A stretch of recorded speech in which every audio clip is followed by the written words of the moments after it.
নমস্কার বন্ধুরা, welcome to SB sport zone. এই ভিডিওতে আমরা কথা বলবো বেশ কিছু গুরুত্বপূর্ণ আপডেট নিয়ে। বেশ কিছু গুরুত্বপূর্ণ আপডেট বেরিয়ে আসছে, এই আপডেটগুলি আজকের এই ভিডিওতে তোমাদেরকে জানাবো। তো চলো বেশি দেরি না করে ভিডিওটা শুরু করা যাক। প্রথমেই আমরা কথা বলবো মোহনবাগানকে নিয়ে। তো মোহনবাগানের প্লেয়ার জেসন কামিংস, তো জেসন কামিংস তিনি রেফারিকে নিয়ে একটা বড় মন্তব্য করেছেন। তো তিনি যেটা বলেছেন সেটা হলো যে তিনি বলেছেন যে রেফারিরাও একটা মানুষ, তাদেরও ভুল হতে পারে, কিন্তু তাদের সিদ্ধান্তের জন্য আমাদের পরিশ্রমটা খাটো করে দেখার কোনো কারণ নেই। তো জেসন কামিংস তিনি রেফারিদের নিয়ে একটা বেশ বড় মন্তব্য করেছেন, এটা বলা যেতেই পারে। এরপর আমরা মোহনবাগানের যে বিষয়টা নিয়ে কথা বলবো সেটা হলো যে আগামীকাল মোহনবাগানের সঙ্গে জামশেদপুর এফসির ম্যাচ ছিল। তো সেই ম্যাচের শেষে মোহনবাগানের কোচ হোসে মলিনা তিনি বেশ কিছু গুরুত্বপূর্ণ বড় মন্তব্য করেছেন। তো তিনি যে মন্তব্যগুলি করেছেন সেগুলি হলো, তিনি বলেছেন যে প্রথমার্ধে আমরা খুবই ভালো খেলেছি, অনেক সুযোগ তৈরি করেছি, আমরা আধিপত্য বিস্তার করেছি।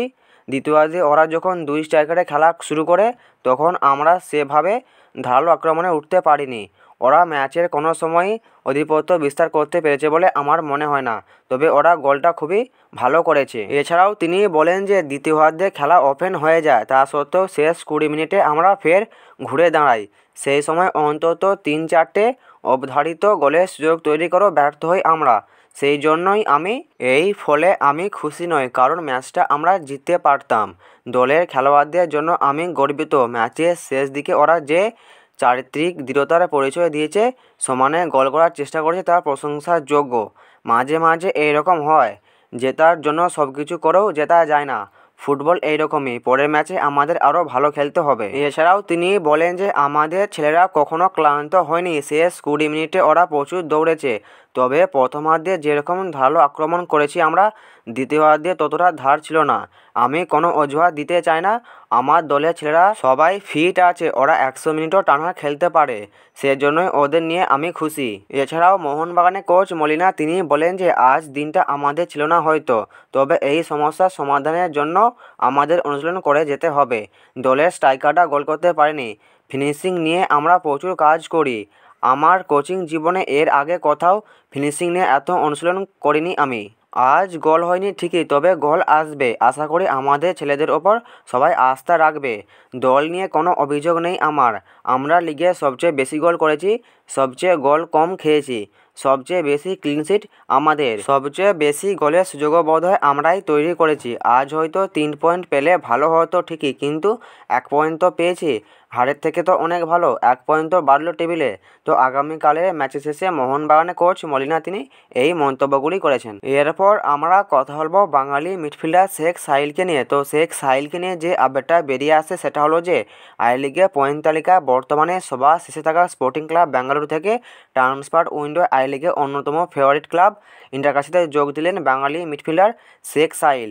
24 বছর বয়সী এই central midfielder ISL club Jamshedpur FC থেকে এই মরশুমে শুরুতে বেঙ্গালুরু নবগঠিত ক্লাবটিতে যোগ দেন তিনি, কিন্তু আই লিগে তাকে তেমনভাবে ব্যবহার করতে পারছিল না স্পোর্টিং ক্লাব বেঙ্গালুরু। তো স্পোর্টিং ক্লাব বেঙ্গালুরু ছেড়ে তিনি এবার আই লিগে ক্লাব ইন্টারকাশিতে যোগ দিলেন বাঙালি মিডফিল্ডার শেখ সাহিল। তো শেখ সাহিলকে নিয়ে এই আপডেটটা ছিল, এই আপডেটটা তোমাদেরকে জানিয়ে দিলাম। এরপর আমরা কথা বলবো মুম্বাই সিটি এফসিকে নিয়ে। তো মুম্বাই সিটি এফসিকে নিয়ে যে আপডেটটা বেরিয়ে আসছে সেটা হলো যে মুম্বাই সিটি এফসি একজন আইএসএলে খেলা একজন আইএসএল এক্সপিরিয়েন্স বিদেশি প্লেয়ারের সঙ্গে কথাবার্তা চালাচ্ছে মুম্বাই সিটি এফসি।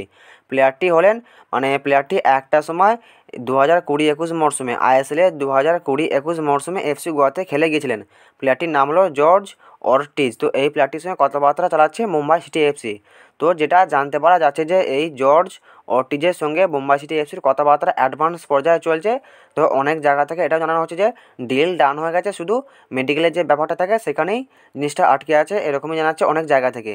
তো এই জর্জ অর্টিজ তিনি মুম্বাই সিটিতে আসছে, তোমরা মোটামুটি ধরতেই পারো। তো আমরা যদি এই জর্জ অর্টিজকে নিয়ে কথা বলি, তো এই জর্জ অর্টিজ হলেন একজন স্প্যানিশ প্লেয়ার।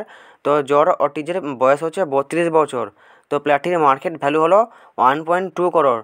তো এই প্লেয়ারটি 2020-21 মরশুমে আইএসএল এফসি গোয়াতে খেলেছিলেন। এই জর্জ অর্টিজ তিনি যে ক্লাবের সঙ্গে এখন যুক্ত আছেন সেই ক্লাবের সঙ্গে তার 31 মে 2025 সাল পর্যন্ত চুক্তি আছে।